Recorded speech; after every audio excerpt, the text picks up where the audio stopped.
We're now joined by Heidi Simper, who is the assistant curator here for Red Butte's garden and arboretum. And Heidi, we are in your fragrance garden, and is it ever fragrant? Tell me a little bit about this garden. Yes, it is. I know viewers can't tell, but it is very fragrant in here. So this is part of this can be considered part of our ethnobotanical collections, as everything in here is fragrant and people like to smell plants. And so, plants are used for perfume, fragrant plants are used in ceremony, all sorts of things. So that's why we're here, as well as it just provides a beautiful backdrop. And so I'll tell you a little bit about ethnobotany. Yeah. It's the study of the connections between people and plants. So how we use plants, both past and present, as well as different cultures, how different cultures use plants. Examples being medicinal, for clothing, even a garden is considered ethnobotanical because people are growing plants. Yeah. So plants have so many uses, and so it's really exciting to see them. Now you guys have 3 particular gardens that sort of play up that ethnobotany. Tell me about those other gardens. Yes, we do. So we have the medicinal garden, and then we have the herb garden, which are just over that way. And then, ethnobotanical plants are also throughout the whole garden. Okay. They actually make up probably about 75% of our plants are actually ethnobotanical, because most plants are useful. Yeah, absolutely. And I love the interpretation. I mean, the botanical gardens are always about educating the visitors. Yeah. So you have a lot of signs here telling us about how those plants were used, especially in the children's garden. Let's talk a little bit about that. Yeah, so what makes us a botanical garden instead of just, a display garden is that we know all the Latin names of our plants, and everyone has to have signs. And so that's part of my job, is creating all these signs. And it's a tall task. Yes, and we have a lot, and it's never ending. Yes. So I have job security. But so in the children's garden, we have a lot of ethnobotanical plants that are also native to Utah, kind of in one spot. And so we've created different colored signs that are red. So most of our signs are green. So these ones are like a red, and denoting that they are ethnobotanical and useful to our Native American tribes. Okay, let's talk about some of your favorites. And your research is kind of focused on Native American ethnobotany, is that correct? Yes. My own personal research actually was conducted in Tanzania, but here, as a local here, I have been focusing on Native Americans and learning about the uses of the plants. And so, some of my favorites, we're surrounded by yarrow right now. This is actually a cultivar of yarrow, but it can be used the same. Native tribes used it as a general cure-all, including the Ute tribe. The leaves and flowers are usually the ones that are used for medicine, and it can be made into a tea.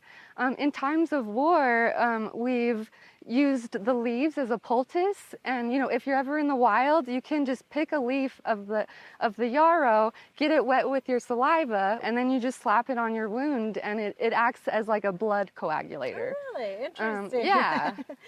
I know you have a fun little potato also growing up in the children's garden. Tell us a little bit about that. So that's called the Four Corners potato, Solanum jamesii, and it has a really cool story. So our conservation department, with the help of the Natural History Museum, they're doing research in southern Utah, Escalante, Utah, and they found starch granules in a tool that is dated over 10,000 years ago. And this starch granule is from this potato. Wow. And so so we know that it was used 10,000 years ago, meaning it could very well be the first cultivated plant in the western U.S. Oh my goodness. And so I would imagine they don't look like our traditional potatoes we know of now. No, they don't. They're very tiny. You have to collect a lot of them, and they're very bitter too. Okay. And there's special preparations they did to make that they do now still to make them taste better. And we're highlighting them in hopes to get Native Americans to grow them again, and they are.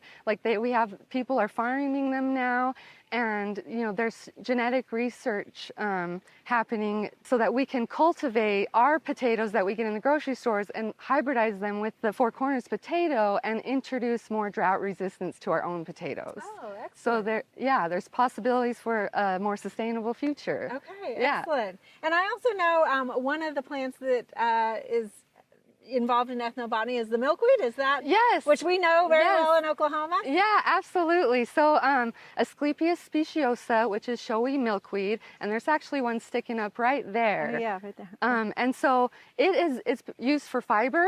You can pull fiber off of its stem, as well as it produces a milky latex. If you've ever touched one, you've probably gotten sticky with it. And Native Americans make that into like a chewing gum. Oh, really? Okay. Yeah, as well as you can put it on warts to get rid of warts as well. Okay. Yeah. Interesting. So and also, what about a ryegrass? Tell us a little bit about this ryegrass. Rice grass. Yes. Excuse me. So Indian rice grass, it's Achnatharum hymonoides.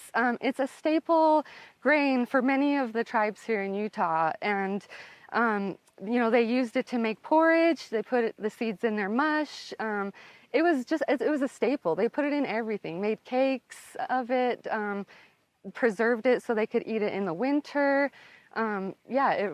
It is one of their most prized plants, I believe. That's cool. So it's really neat what y'all are doing here and kind of bringing those stories back to life again, and remembering the heritage and the culture that these plants offer. Yes, and thank you for bringing that up because, ethnobotanists, that's kind of their goal. They want to preserve the knowledge of indigenous people who have been accruing this knowledge for thousands of years. And, sadly, it's on the decline.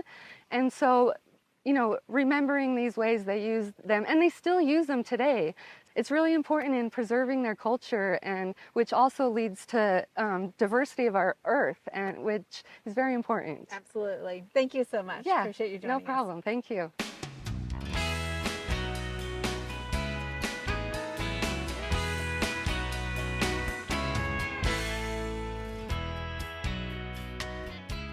We hope you enjoyed this video as part of our Oklahoma Gardening YouTube channel.